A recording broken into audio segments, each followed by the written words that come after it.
Good morning, good morning, good morning. So what's up mga kabinadang? Andito tayo sa La Trinidad, Benguet.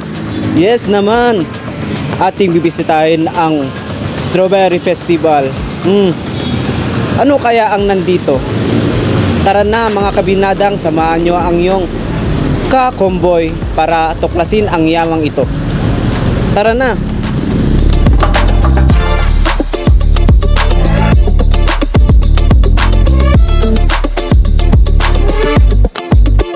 So, ayun mga kabinadang crew!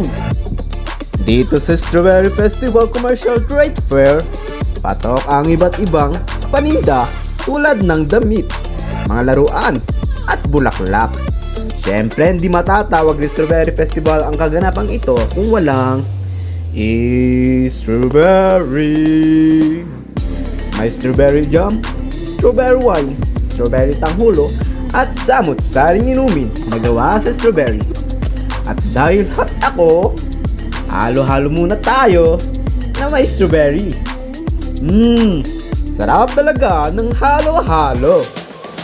Kung may allergy ka naman sa strawberry, ngunit nais mo pa rin pumunta sa Strawberry Festival, worry no more. Kasi may iba't pang pagkain naman sila dito tulad ng shawarma, takoyaki, inihaw at iba pa. Halos napunta na natin lahat ng mga stalls dito guys.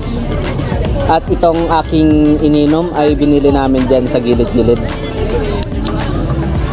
At yung Strawberry Festival na ito ay tumatagal lamang ng isang buwan.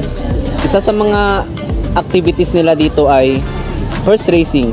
Pero hindi natin naabutan guys. Inom muna tayo. Sarap talaga.